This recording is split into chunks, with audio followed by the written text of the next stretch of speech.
Hello everyone, welcome to my channel online GS by Diwakar. इस video में हम लोग सेटलमेंट ज्योग्राफी का इंपॉर्टेंट क्वेश्चन देखेंगे जो प्रीवियस ईयर में पूछा गया है। तो यहाँ पे टीजीटी, पीजीटी और जीआईसी को फोकस करके ये पूरा प्रश्न इसमें इंक्लूड किया गया है। साथ ही साथ इसमें आपका असिस्टेंट प्रोफेसर और गवर्नमेंट डिग्री कॉलेज का भी इसमें प्रश्न सम्मिलित है। तो इसमें जो भी प्रश्न आपका दिया गया है इसको हम लोग डिटेल में सॉल्व करेंगे। साथ ही इससे रिलेटेड जो भी इसमें टॉपिक आपसे पूछा जाएगा उसको भी हम लोग यहाँ पे डिटेल में डिस्कस करते हुए चलेंगे। और इससे रिलेटेड जो आपका टीजीटी का था अधिवास का जो सिलेबस है, यानी कि ह्यूमन ज्योग्राफी में आप जाएंगे टीजीटी, पीजीटी और जीआईसी में, तो अधिवास के सिलेबस में आपका केवल ग्रामीण स्तर का अधिवास प्रतिरूप और शहरी का दो ही उसमें दिया गया है। तो दो ही के बारे में यहाँ पे हम लोग डिस्कस करेंगे। फिलहाल जो प्रश्न आया गया उसको हम लोग यहाँ पे देखेंगे। और यदि आप पेड ग्रुप को ज्वाइन करना चाहते हैं, चाहे आप नेट जीआरएफ की तैयारी कर रहे हो या असिस्टेंट प्रोफेसर की, साथ ही पीजीटी, टीजीटी और जीआईसी का भी यहाँ पे पेड ग्रुप अवेलेबल है, उसको आप ज्वाइन कर सकते हैं। या टेस्ट सीरीज आपको ज्वाइन करनी है तो टेस्ट सीरीज भी चल रही है, यूनिट वाइज भी है, टॉपिक वाइज भी, और कंप्लीट सिलेबस पे पूरा टेस्ट सीरीज अवेलेबल है। तो यहाँ पे हम लोग जो प्रश्न देख रहे हैं, पहला प्रश्न आपका दिया गया है कि अधिवासों की स्थापना में क्या महत्वपूर्ण होता है। ऑप्शन एक है कि धार्मिक सांस्कृतिक कारक महत्वपूर्ण रहे हैं, राजनीतिक कारक महत्वपूर्ण रहे हैं, आर्थिक कारक महत्वपूर्ण रहे हैं, उपयुक्त सभी। यदि कल का जो लेक्चर था अधिवास भूगोल का विषय क्षेत्र, विकास, भारत और विश्व के संदर्भ में, उसको आपने नहीं देखा हो तो उसको आप देख लीजिएगा। वहाँ पे हमने अधिवासों के बारे में काफ़ी डिस्कशन किया था और त्रिवार्था के साथ साथ हमने एसपी चटर्जी, जीएस घोषाल के बारे में भी बताया। और यहाँ पे आपको जो ये प्रश्न दिया गया उसको आप देखेंगे, उसमें डायरेक्ट हमने ये बोला है कि जो अधिवास है उसमें न एसपी चटर्जी ने ही एक परिभाषा ये दी थी कि अधिवास जो है धार्मिक, सांस्कृतिक और आर्थिक, साथ ही राजनीतिक और सामाजिक कारक अधिवासों के लिए महत्वपूर्ण होते हैं। तो इसमें यदि आंसर आपका कौन सा हो जाएगा, तो इसमें आंसर आपका डी हो जाएगा। तो अधिवास भूगोल यहाँ पे क्या है, मानव भूगोल की एक शाखा के रूप में है। ठीक, अधिवासों में आप जानते हैं कि त्रिवार्था ने क्या कहा था अधिवास के बारे में, कि मानव जहाँ पे रहता है या जिसका उपयोग करता है या जिस सड़क मार्गों का अनुसरण करता है, जिस गलियों में जाता है, जो वहाँ के क्रियाकलाप हैं, चाहे वो आर्थिक हो, सामाजिक हो, राजनीतिक हो या सांस्कृतिक हो, सभी क्या हैं अधिवासों के अंतर्गत सम्मिलित किए जाते हैं। ऐसा नहीं कि व्यक्ति जहाँ रह रहा है केवल वही उसका अधिवास हो गया, जहाँ वो रहेगा वहाँ कुछ न कुछ तो क्रियाएं करेगा। ठीक, चलिए दूसरा प्रश्न जो हमारे पास है, निम्नलिखित देशों में से किस में एक परंपरागत अधिवास को कापुंग के नाम से जाना जाता है। देखिए अलग अलग देशों में जो उनके स्थानीय अधिवास हैं उसको अलग अलग नामों से जानते हैं। तो कापुंग क्या है, इंडोनेशिया में कहा जाता है, या म्यांमार में, मलेशिया में, या थाईलैंड में। कापुंग जो है ये कहाँ पे पाया जाने वाला परंपरागत अधिवास है, तो ये मलेशिया का परंपरागत अधिवास है। ये मलेशिया का जो ग्रामीण क्षेत्र है वहाँ पे ये पाया जाता है। नदी के तटीय क्षेत्रों में भी ये देखने को मिलता है। यह अधिवास प्रतिरूप ज़्यादातर वहाँ पे विकसित है। इसी प्रकार से ब्रुनेई, इंडोनेशिया में भी ये सब पाए जाते हैं। ठीक, तो कापुंग क्या है, परंपरागत बस्ती है जो नदी तटीय क्षेत्रों में मलेशिया में पाई जाती है। ठीक, चलिए नेक्स्ट आइए। यहाँ पर देखिए ये भी आपका जीआईसी में ही पूछा गया है 2018 में ही। अनेक परिवहन मार्गों के मिलन स्थल पर निम्नलिखित में से किस अधिवास प्रतिरूप का निर्माण होता है। ये हमने आपको कराया भी है। अब यहाँ से आप देख सकते हैं कि अनेक परिवहन मार्गों के मिलने से, ऐसा नहीं कि ये कही, ठीक, यहाँ पे अनेक परिवहन मार्गों से मिलने से किस प्रकार के अधिवास प्रतिरूप का निर्माण होता है। तो यहाँ पे कैसा शेप दिख रहा है ये आपको, स्टार, तो तारा आकृति, रेखी, गोलाकार या आयताकार। तो यहाँ पे देखिए तारा आकृति का अधिवास प्रतिरूप यहाँ पे देखने को मिलेगा। क्योंकि यहाँ पे कई सड़कें हैं या कई गलियाँ आप कह सकते हैं, किसी केंद्रीय स्थान या जल का स्रोत हो गया। यहाँ पे आप देख सकते हैं इस तरह से भी माना जा सकता है, कई गलियाँ अगर हैं तो यहाँ पे एक प्रकार से तारा आकृति के रूप में ये देखने को मिलता है। ठीक, यहाँ पे जो परिवहन मार्ग है। नेक्स्ट प्रश्न यहाँ पे, किसी झील के चारों ओर बसा गांव किस प्रतिरूप में आएगा? तो झील के चारों ओर जो गांव है वो कैसा प्रतिरूप में आएगा? अरीय, निहारकीय, नाभिकीय या तारा? तो राइट इसमें कौन सा हो जाएगा? निहारकीय प्रतिरूप में ये आएगा। अभी मैं आपको पूरा दिखा रहा हूँ, बता भी रहा हूँ किस तरह से ये निहारकीय प्रतिरूप में आएगा। ठीक, इसमें देखिए झील हो गया या आप कोई भी जलीय क्षेत्र ले लीजिए, उसके चारों ओर जो बस्ती बसाई जाएगी, मान लीजिए यहाँ पे बसाएगी, देखने में क्या होगा? निहारकीय या वृत्ताकार या आप कह सकते हैं अंडाकार रूप में ये, क्योंकि इसके चारों ओर कोई जलाशय क्षेत्र है, इसके चारों ओर यदि बनाया गया तो ये क्या होगा? वृत्ताकार या अंडाकार। तो निहारिका का जो रूप है ये भी एक प्रकार से वृत्तीय रूप होता है। ठीक, अरीय में क्या होता है? ये इसके अपोजिट होती है। नाभिकीय में क्या होता है? नाभिकीय में जैसे मान लीजिए ये जलाशय क्षेत्र हो गया, नाभिकीय जो बस्तियां हैं इसमें गांव का कोई मुखिया है, ठीक, उसका घर बीच में है, इसके चारों ओर जो है यहाँ पे घर बसे हुए हैं, तो इसे क्या बोला जाएगा? इसे बोला जाएगा नाभिकीय ग्राम। ठीक, और यदि कोई जलाशय हो गया उसके चारों ओर बस्ती बनी है तो वह क्या होगी? एक निहारिका के समान, नेबुला के समान ये दिखती है। ठीक, तो इसीलिए इसे निहारिका कहा गया। और दोनों वृत्ताकार बस्तियां, ये भी वृत्ताकार है, ये मुखिया जी हैं, इनका घर है, और ये भी जलाशय है, तो चारों ओर दिखेगा तो वृत्ताकार, लेकिन ये एक प्रकार से नेबुला का साइज हो जाएगा। और ये नाभिकीय ग्राम, चूँकि ये पूरा किस पे डिपेंडेंट है? मुखिया जी जो करेंगे वही करेंगे। तो नाभिक में कौन है? मुखिया जी हैं गांव के, तो इसीलिए ये नाभिकीय ग्राम हो गया। तारा प्रतिरूप का आपको पहले ही बताया गया कि कई जब सड़क मार्ग एक दूसरे को काटते हैं तो वहाँ पे जो बस्तियाँ बनाई जाती हैं। अगला देखिए, कौन सी ग्रामीण बस्ती वृत्तीय आकार के रूप में जानी जाती है? ऑप्शन है, इस आकार में सड़कें आयताकार होती हैं और एक दूसरे को समकोण पे काटती हैं। घर सड़क और रेलवे लाइन के किनारे स्थित होता है। झीलों के किनारे का गांव का विकास, वे कृषि गांव हो सकते हैं। तो ग्रामीण बस्ती वृत्तीय आकार की किस रूप में कौन सी होगी? अभी जस्ट हमने पहले ही आपको बताया कि झील हो गया, जलाशय हो गया, किसी के चारों ओर जो बनेगी क्या होगी? वृत्तीकार या अंडाकार की। नाम उसमें अलग अलग होता है। जब कह दिया जाए झील के किनारे चारों ओर घर बनाए जाते हैं तो एक प्रकार से वो नेबुला का शेप ले लेगा, तब उसे निहारिका बोला जाएगा। और जब गांव के बीच में किसी मुखिया जी का घर होगा तब वो बोला जाएगा कि यह नाभिकीय ग्राम है, या कोई धार्मिक भवन हो गया बीच में। अब यहाँ पे वृत्तीय आकार किसके किनारे होगा? अब सड़कें आयताकार हैं, एक दूसरे समकोण पे काटती हैं, तो यहाँ पे कैसा होगा? आयताकार प्रतिरूप होगा। घर सड़क और रेलवे लाइन के किनारे स्थित हो, तो ऐसा इसमें नहीं होगा।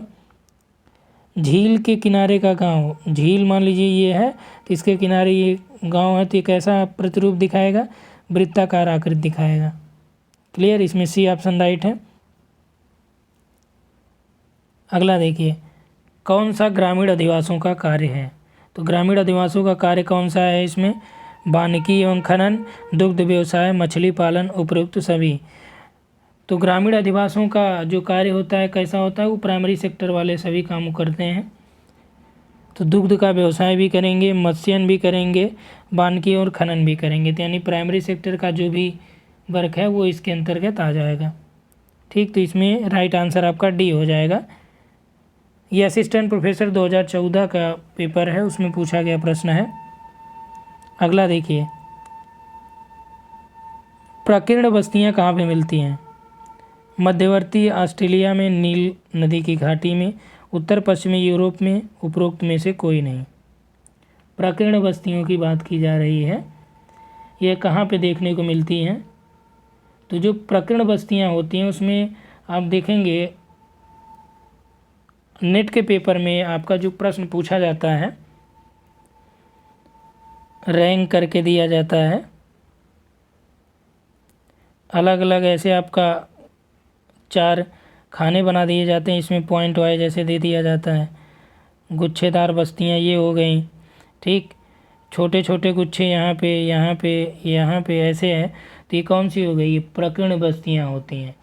यहाँ पे मकानों के छोटे छोटे समूह होते हैं, ठीक। और ये एक दूसरे से अलग होते हुए भी कल्चरल और जोग्राफिकल सिनेरियो से एक दूसरे से इंटर रिलेटेड भी रहते हैं, ठीक। तो इस प्रकार का जो अधिवास है ये आपका मध्यवर्ती ऑस्ट्रेलिया के क्षेत्रों में देखने को मिलता है। तो ये देखिए ये कैसा है, इसको बोला जाता है गुच्छित या संघित। ये आपका प्रकीर्ण हो गया, ये आपका वितीर्ण है, ठीक। तो इसमें कौन सा हो गया? प्रकीर्ण बस्तियाँ मध्यवर्ती ऑस्ट्रेलिया में पाई जाती हैं, यानी ऑप्शन 1 राइट है। अगला है नाभिकीय ग्रामीण अधिवास सर्वाधिक सामान्य कहाँ पे है?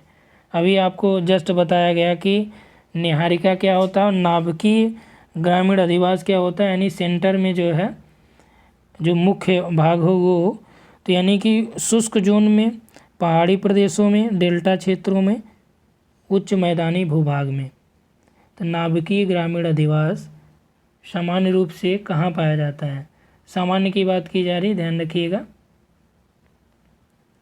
तो इसमें जो राइट हो जाएगा, नाभिकीय ग्रामीण अधिवास प्रतिरूप में क्या होता है कि इसमें गांव में एक नाभिक होता है, इसके इर्द गिर्द क्या होते हैं? पूरा गांव बसे होते हैं, जहां से संपूर्ण गतिविधियों का संचालन यही कौन करता है? नाभिक करता है। जैसे मुखिया जी हो गए, कोई धार्मिक स्थल है, जमींदार का घर है, तो सारे आसपास के जो कार्यों का संचालन कौन कर रहा है? मुखिया जी कर रहे हैं या जमींदार साहब कर रहे हैं, ठीक। तो ये जो प्रतिरूप है ये कैसा हो जाएगा? नाभिकीय प्रतिरूप होगा, यानी कि गांव का जो सबसे महत्वपूर्ण केंद्र बिंदु क्या है वही उसके सेंटर में होता है। तो यह ज़्यादातर कहाँ पे देखने को मिलता है? उत्तर गंगा के मैदानों में यह ज़्यादा देखने को मिलता है।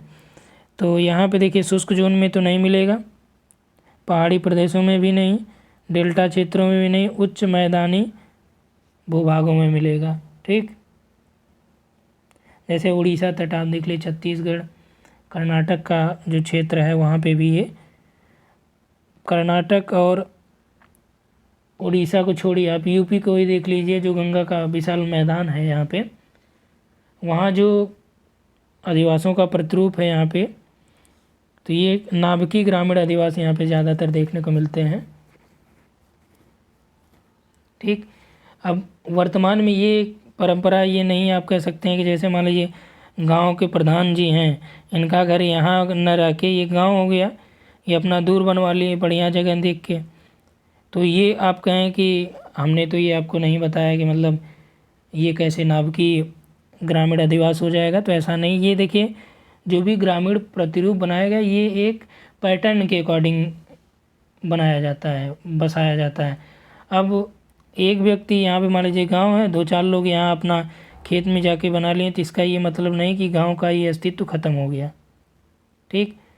तो इनका जो पैतृक मकान होगा, मान लीजिए यहाँ पे है प्रधान जी का, इसके चारों ओर गांव बसे हुए हैं, तो सारे कार्यों का जो भी कार्य है, विकास के कार्य हो गया, उसका संचालन कहाँ से हो रहा है? गांव के सेंटर से ही हो रहा है, ठीक।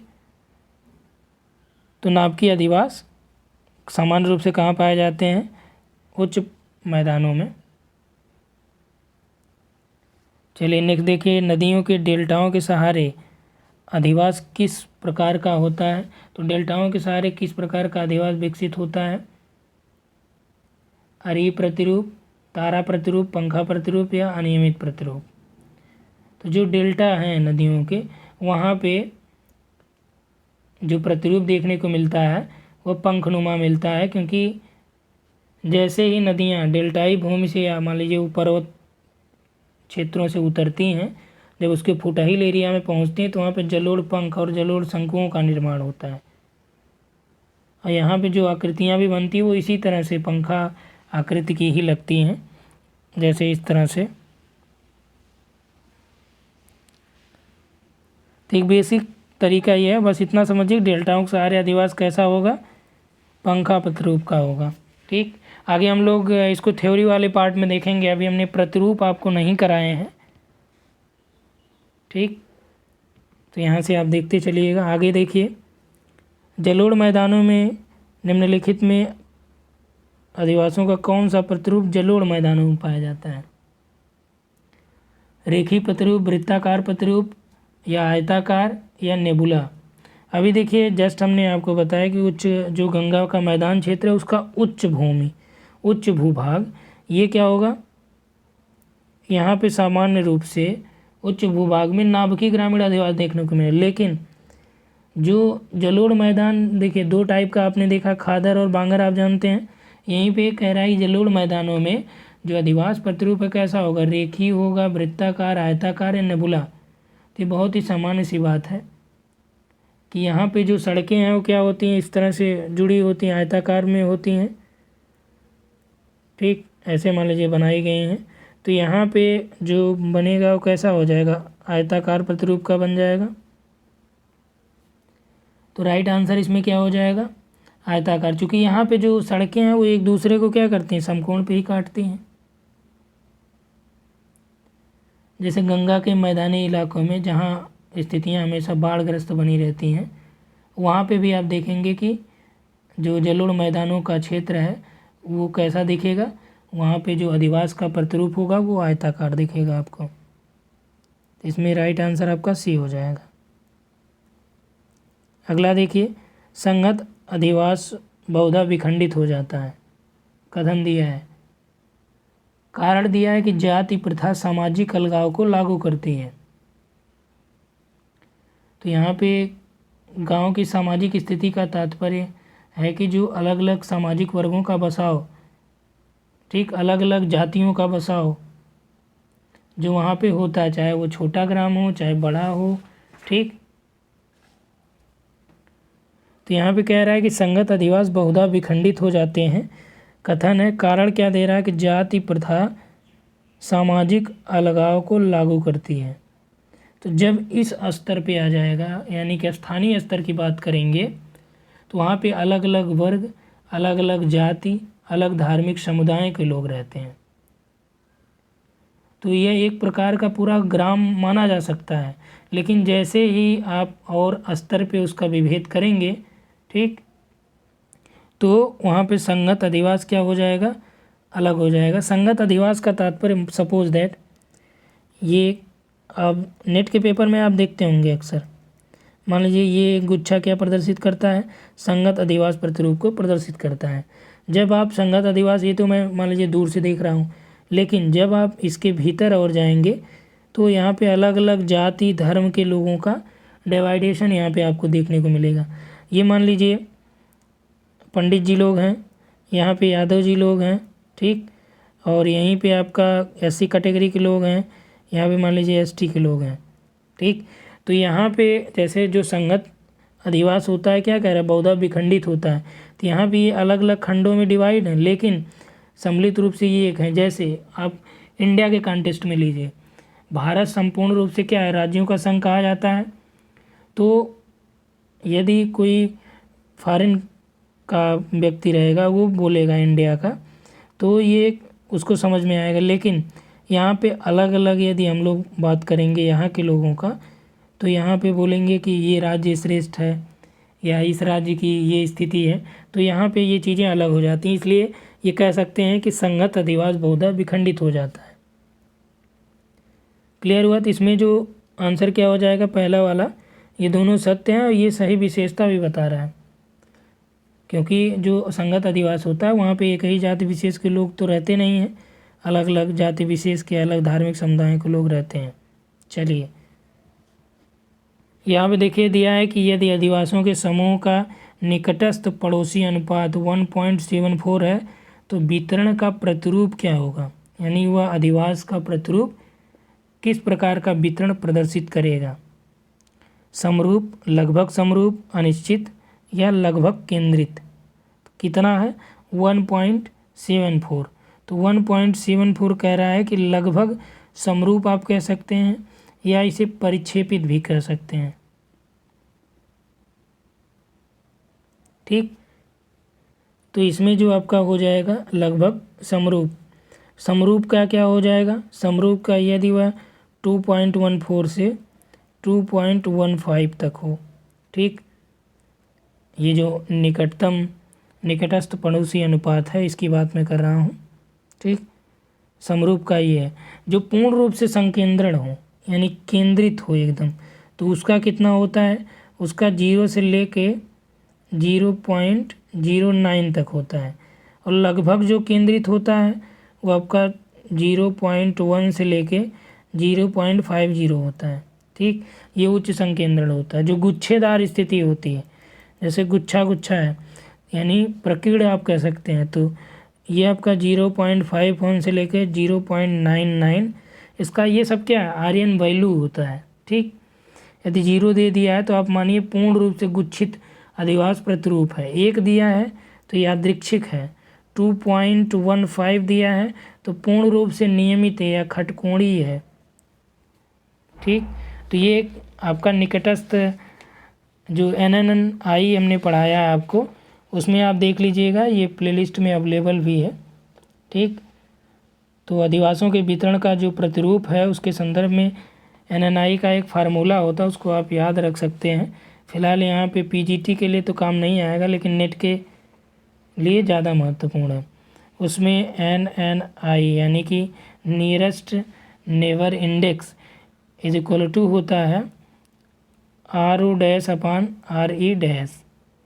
ठीक, अलग अलग, जिसमें आपका RO क्या है, औसत अवलोकित दूरी है। ये हमने कराया भी है, आपको प्लेलिस्ट में देखिएगा, इस पे क्वेश्चन हमने कराया है और बहुत ही आसानी से आप उसको समझ भी पाएंगे जो प्रश्न वहाँ पे हमने कराया है। ठीक, तो यहाँ तक क्लियर हुआ। चलिए नेक्स्ट आइए।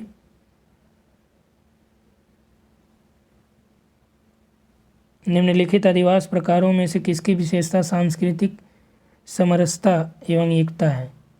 अर्ध एवं सघन अधिवास, पूर्वा अर्ध छिटपुट अधिवास। तो सांस्कृतिक समरसता एवं एकता किसकी विशेषता है, अर्ध सघन का या छिटपुट का, पूर्वा का। तो जो जाति और सांस्कृतिक समरसता है या एकता है, इसमें आपका जाति समुदाय, धार्मिकता और उसमें जो जातियां रह रही हैं यानी जो गांव विशेष है उसके बारे में ये इंडिकेट करता है।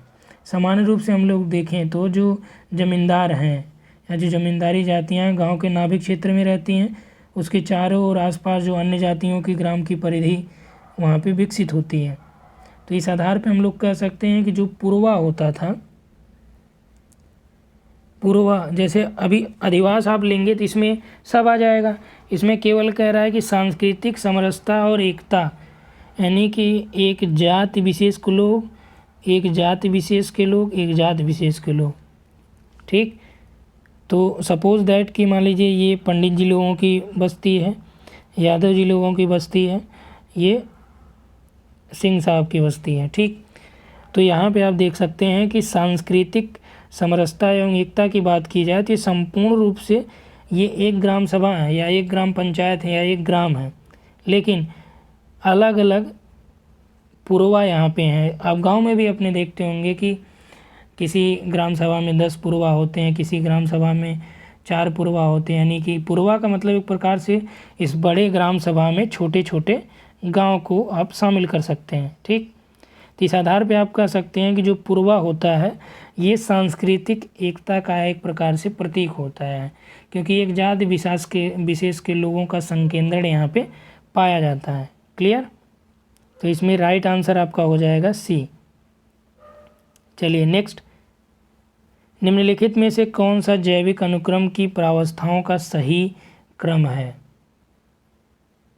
तो यहाँ पर देखिए सही क्रम की बात कर रहा है कि प्रवास, नगरीकरण, आस्थापना या आस्थापन, स्थिरीकरण, प्रतिक्रिया।